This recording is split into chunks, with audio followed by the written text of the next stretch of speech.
Welcome to this Killik Explains finance video. This week, a slightly longer video than normal, so hang on to your hats if you like. 5 ways to save tax effectively with the end of the tax year in mind. So, here are my Fab 5, as I slightly glamorously call them if you like. These are products that enable you to save and invest tax effectively. You're going to start with their names, who can get one, and roughly what it does, and then we'll go through each one by one. Not in loads of detail, I do that in other videos, but a snapshot. So, first of all, adult ISAs. You need to be 16 or older for a cash one of these, 18 plus for the investment or stocks and shares version of one of these if you like, and it is possible to open one of each within the current tax year, as we'll see in a moment, and basically that's a flexible saving vehicle. So because you could in theory pull your money out at any time, that is something that's useful potentially for short to medium term savings goals, let's say. Then there's the lifetime ISA. Right, there is something behind that called the Help to Buy ISA, which I'll mention briefly. It's not on the slide. The lifetime ISA is sort of gradually superseding it. That's available between the ages of 18 and 39. If you get one open by your 40th birthday, you can carry on contributing up to your 50th, essentially. And that has really 2 objectives. Otherwise, you pay a big penalty. Buying a property, and there are tight criteria around who you are and what type of property, and or funding your retirement. More about that in a moment. Junior ISAs. Now, you can open one of these in addition to an adult ISA, let's say in the same tax year. That is aimed at people between 0 and 18, so it's opened for them by their parents, let's say, and that's essentially an ISA for kids. Adult pensions, available once you turn 18, are a great way of long-term saving for retirement. That's the main goal there, and there's some tax breaks to encourage that, as we'll see in a moment. Then you've got junior pensions, not to be forgotten. So if you want to open a pension, give your kids a leg up when it comes to retirement saving, let's say, then there is a version of it available for them. So, quick snapshot on all 5 and the main pros and cons. Adult ISAs first of all. Now, the investment limit is £20,000 per person this tax year. And the way that works is basically you can't put more than £20,000 per person into any type of adult ISA, if that makes sense. So you could put 16 into an adult ISA and say 4 into a lifetime ISA in a moment, or you could put a bit into an innovative finance ISA and then some into a standard adult ISA and so on, but you are capped at £20,000 per tax year. And that's worth bearing in mind. Income is tax-free within the wrapper, as are capital gains. Wide range of investments are allowed, so lots of stock, shares, bonds and so on. Cash can go into this thing, and withdrawals and transfers are both possible, with the one caveat that these are different things. So withdrawal pulls your money out and closes the account effectively. A transfer simply moves money from one provider to another for the obvious reason that you want to get some better performance, let's say.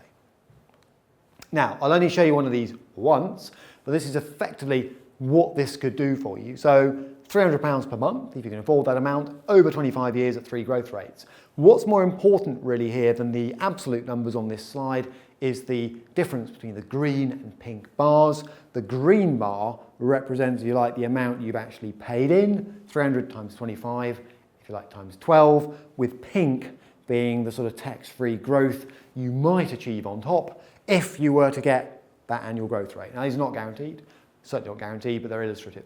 So at 2%, you can see a little bit of pink is added on top, worth having in tax-free growth terms, with an account worth around 117,000 pre-costs on that assumption. Get 5% growth and you're looking at £180,000. Perhaps more importantly, you can see the ratio between the tax-free growth and what you've paid in improves markedly. And out on the right there, 8%, pretty bullish assumption, gives you most of it as tax-free growth potentially. So quite powerful in terms of the returns you might achieve pre-costs. Now, the case for ISAs, this is just a snapshot. So in their favour, this is a useful shelter for income over the dividend allowance and potentially the personal savings allowance. So yes, the first £1,000 of interest income that you earn as a basic rate taxpayer, £500 as a higher rate taxpayer at the moment, is tax-free, but were interest rates to rise sharply and or you're someone who already earns more than that in interest, then cash ISAs still have their place potentially. All right. The allowance rules can change at any moment. So yes, there is a dividend allowance in place. The first £5,000 of dividend income is tax-free with or without an ISA, but that's dropping to 2, and in the future it could drop even further. All right. And if you don't open an ISA this year, you don't carry forward the allowance. It's use it or lose it. All right. Capital gains are tax-free, and yes, I accept there is an annual capital gains tax allowance anyway, with or without an ISA, but again, if you're going to make sizable cumulative gains, this thing could be useful. There's flexibility about withdrawals, particularly versus personal pensions and ISAs, and increasing investment scope. So we have got this thing called the Innovative Finance ISA for those people who want to get into peer-to-peer lending within a tax shelter. Case against, well, I mentioned this already, there are other ways of protecting interest income and dividend income from tax, for example. ISAs are included in a death estate, so that's quite important, so therefore they are potentially hit by 40% inheritance tax. And in many cases, people say, ISA or SIP, for example, personal pensions can be the better long-term savings vehicle. So more about that in a moment. Okay, moving on to the Lifetime ISA. This was introduced relatively recently, launched from April 2017 for those aged 18 to 39. Once you turn 40, you can't open one. You can then contribute up to the maximum limit of £4,000 per year, with the government putting in another 25% on top. So that's quite handy. So if you imagine if this thing ran with no rule changes all the way through those years, you could be looking at a £32,000 contribution from the government potentially. But, and here's the big but, be careful. Because if you try and pull your money out of one of these things and it's not for one of the two specified reasons, which is a first-time buyer looking to buy a property with quite a few restrictions in terms of the value and not having previously owned one, for example, or you're not using it for retirement at the age of 60, you pay a penalty equivalent to effectively 6%. It's quite a hefty penalty for pulling your money out. So you can get your money out, but it's expensive to do so. All right. Now, the main case for them. So that bonus, let's face it, as somebody saving for a property, is pretty useful. Up to £1,000 bonus from the government, stress up to. There is a choice of objectives, right? So unlike, say, a personal pension, this thing could be used for property, but be careful. Make sure you're thinking about using the underlying investment strategy correctly. If you're saving for a property deposit, you want to be in something cash or close to cash, I'd suggest. If you're looking at a long-term goal of retirement, then you probably want to be in something more like stocks and shares, but at that point, maybe a personal pension's the better bet, about which more later.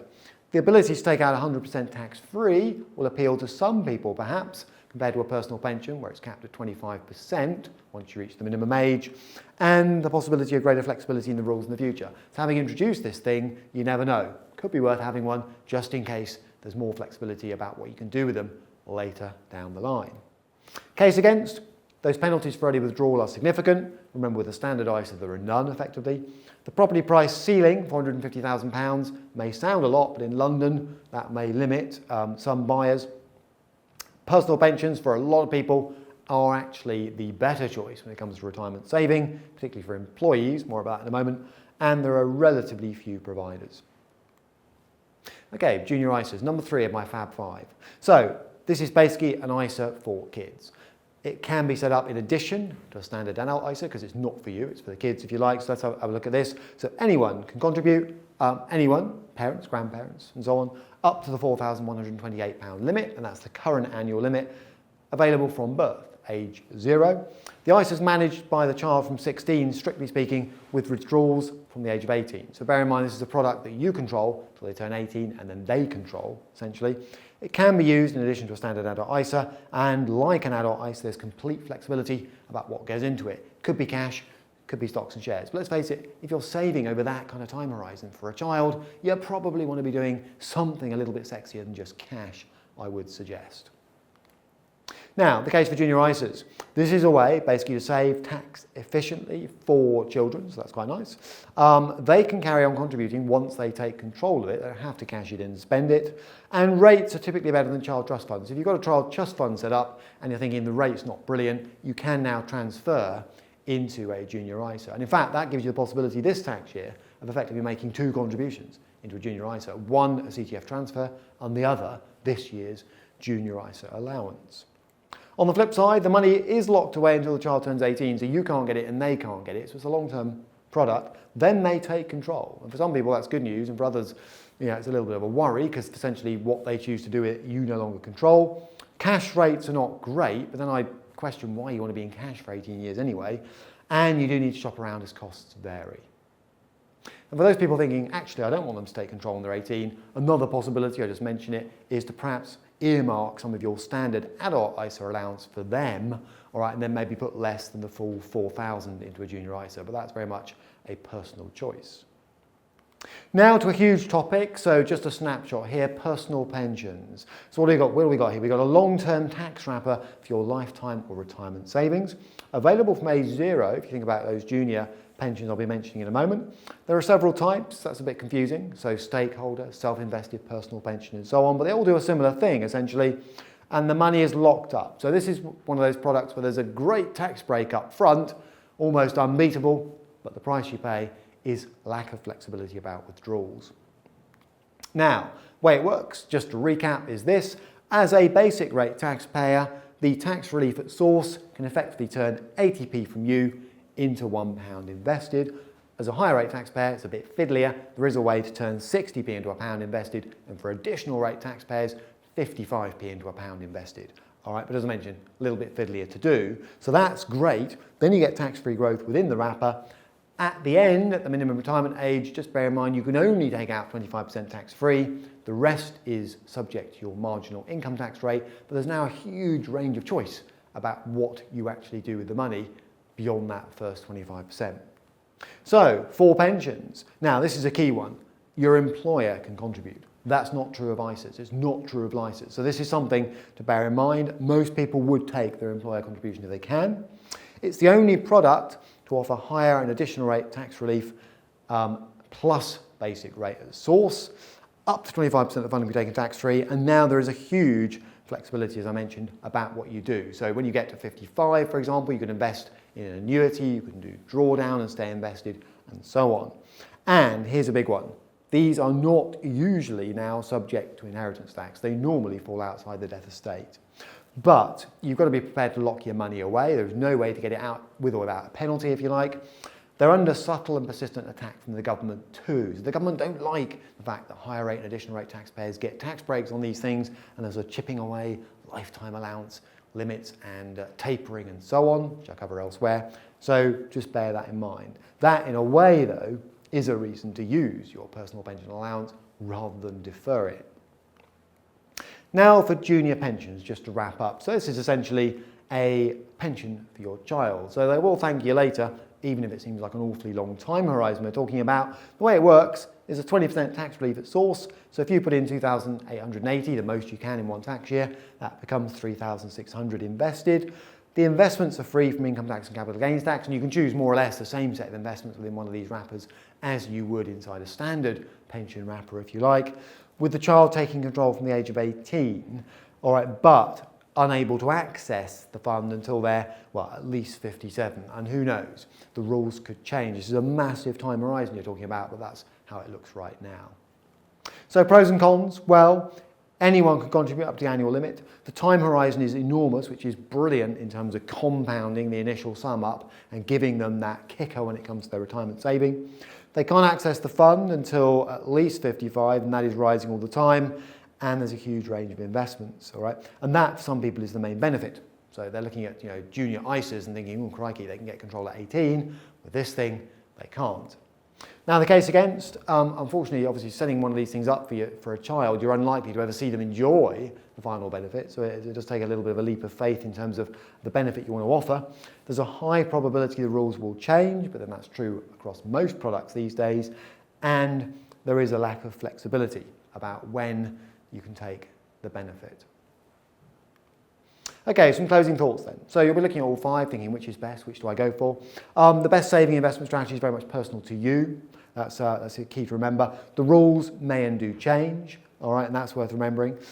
It's important to pick the right combination of tax wrappers. For some people, personal pensions make a lot more sense than LISAs, but not for everybody, for example.